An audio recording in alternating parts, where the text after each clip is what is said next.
Ecuatorianos, cada vez nos sorprendemos más. Miren, Pachacutic tiene un sector, una rama, un grupo de ultraderecha, pero también hay gente buena en Pachacutic. Hoy la política ecuatoriana ya no deja de sorprender. Se encienden alarmas con una alianza que desafía la memoria histórica. ¿Es realmente posible una reunión de fondo entre el correísmo y Pachacutic? ¿O estamos frente a un simple pacto de conveniencia por casilleros electorales? Jimmy Jairal ha cuestionado el olvido de años de confrontaciones y persecución en el movimiento indígena y hoy estalla la crisis. Lourdes Tibán destroza al correísmo, mientras que Issa y Vargas prácticamente están diciendo que el correísmo también fue parte de las elecciones anteriores. Y es que la gran alianza, aún todavía en el Ecuador, no se sabe a dónde nos lleva. Lo cierto es que el panorama político ecuatoriano vuelve a situarse yo diría que en el centro del debate de la viabilidad de una convergencia entre dos de las fuerzas con mayor arraigo social y electoral del país, la Revolución Ciudadana y el Movimiento Pachacutic. Vayamos a mirar. A solo 4 días de sus primarias, algunos dirigentes indígenas no pierden la esperanza. Que durante estos días algún milagro suceda. Mientras otros apoyan y entienden la decisión de Leonidas Issa y de Jaime Vargas al renunciar a estar en la papeleta interna del movimiento indígena para ser candidatos a la presidencia. Si estamos pidiendo que el brazo político nuestro tome en cuenta la participación de la CONAIE, tiene que tomar las delegaciones, que cada nacionalidad, cada pueblo, decididores, ¿no es cierto?, con voz y voto. En lo que sí coinciden es en creer que Pachacutic, el brazo político del movimiento indígena, se equivocó. La CONAIE, que arropa a Jaime Vargas y a Leonidas Issa, pedía que no solo los adherentes al movimiento puedan votar en las elecciones internas, sino que se abra el padrón a los pueblos y nacionalidades. Pero Pachacutic no aceptó.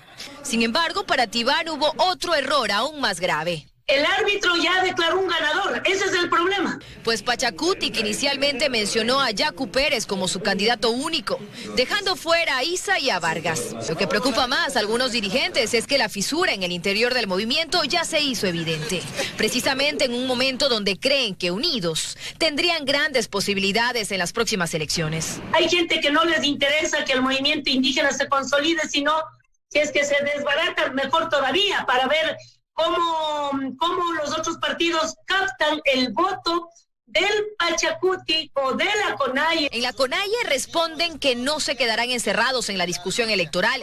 Ellos quieren ser un movimiento de contención para responder en la calle, tal como pasó en octubre, a cualquier decisión que le cuestionen a este o al próximo gobierno. Por eso lo que nosotros vamos a fortalecer es la agenda organizativa de convocar a todos los espacios, a todos los sectores. El acuerdo al que llegaron, que parece que se respetará, es el de no alinearse a la derecha y que de no ser candidatos por Pachacutic no irán por ningún otro movimiento político. Esto en el caso de Issa y Vargas. Y mientras para algunos el mejor lugar está por ahora lejos de la papeleta, para otros se está dejando ir la oportunidad de por fin subir un escalón electoral y hacerlo solos. Sería de poner la canción, no todo está perdido. Dayana Monroy.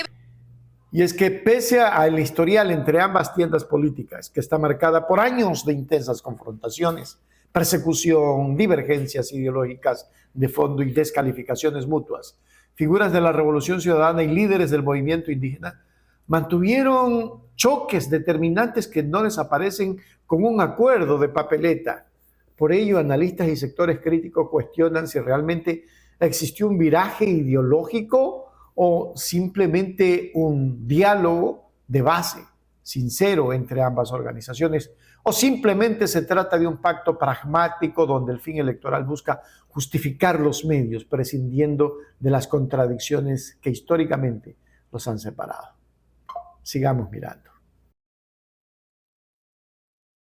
Por lo visto, en la política ecuatoriana todo puede negociarse, hasta la memoria. La candidatura de Luisa González a la prefectura de Manabí, bajo la bandera de Pachacutic, deja una pregunta pues, que no puede despacharse simplemente diciendo que se trata de una alianza electoral. Es bastante más que eso. hay que reconocer primero una realidad. La Revolución Ciudadana está suspendida y por lo tanto necesita encontrar espacios en otras organizaciones políticas para presentar sus candidatos. Eso es totalmente legítimo, eso se entiende. Lo que resulta más difícil de explicar es por qué Pachakutik. ¿Por qué precisamente el movimiento que durante tantos años fue adversario del correísmo? Porque no estamos hablando de diferencias pequeñas. Correa y dirigentes de la Revolución Ciudadana han mantenido históricamente enfrentamientos y muy duros con Pachakutik, con dirigentes indígenas y con buena parte de organizaciones que representan ese sector político. Hubo descalificaciones, acusaciones, confrontaciones y profundas diferencias ideológicas. Y ahora de pronto todo aquello parece quedar archivado porque hace falta un casillero electoral. Entonces cabe preguntarse, ¿qué cambió? ¿Cambió Pachakutik? ¿Cambió el correísmo? ¿Hubo una reconciliación política, programática e ideológica que el país no conoce? ¿O simplemente apareció una necesidad electoral? Porque si se trataba únicamente de encontrar una organización que permitiera inscribir la candidatura, seguramente existían y existen movimientos locales en Manabí capaces de hacerlo, interesados seguramente en hacerlo. ¿Por qué elegir entonces a Pachakutik? Más todavía cuando esa decisión ha provocado cuestionamientos y divisiones dentro del propio movimiento indígena. Y ahí está el verdadero problema. No es solamente dónde se inscribe la señora González. Es el mensaje que se envía. Porque una cosa es hacer política con pragmatismo y otra distinta, practicar una justicia en la que el fin termina justificando cualquier medio. Amigos queridos, en conclusión, una alianza real y duradera entre el correísmo y Pachakutik resulta sumamente compleja y poco probable mientras continúe sustentada únicamente en el cálculo de casilleros y el pragmatismo electoral frente al oficialismo. Sin un proceso transparente de reconciliación ideológica, un acuerdo pragmático de programación estructural y la resolución de las divisiones internas dentro del movimiento indígena, cualquier pacto corre el riesgo de ser percibido como una alianza sin memoria, frágil ante el electorado y susceptible de resquebrajarse en cuanto entren en conflicto sus divergencias en visiones del país. ¿Qué necesitamos? Necesitamos nada más y nada menos que comenzar a trabajar por un Ecuador que ya no se parta. Un Ecuador que ya no viva en desacuerdo, sino en paz. Para esto, yo creo que hay que reestructurar el tejido social. No podemos dejar así a la deriva al país. El país tiene que fortalecerse y para fortalecerlo son las estructuras de base. Ya no la dirigencia, las estructuras de base. Las únicas que tienen que autoconvocarse para parar lo imparable. ¿Saben qué es lo imparable? Lo imparable, queridos amigos, no es otra cosa sino el fascismo que estamos viviendo.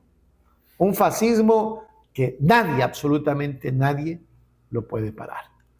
Hágase miembro plata, miembro oro, suscríbase a Hechos Ecuador Noticias. No se olvide de dar un me gusta, un corazón, un super chat, pero sobre todo, los leo en los comentarios. ¿Creen ustedes que Pachakutik y la Revolución Ciudadana lleguen a acuerdos? ¿O creen ustedes, amigos queridos, que el Ecuador ya no los necesita, sino comenzar a formar nuevas filas y a formar nuevos políticos sin que tengan rabo de paja? Ahí se las dejo. En YouTube, Hechos Ecuador, dice la verdad. Hechos Ecuador, la verdad está ahí. No te pierdas nada, cada día algo nuevo. Conéctate al canal y mantente informado. Siempre estamos aquí para darte lo mejor. Hechos Ecuador, claro, la verdad sin temor.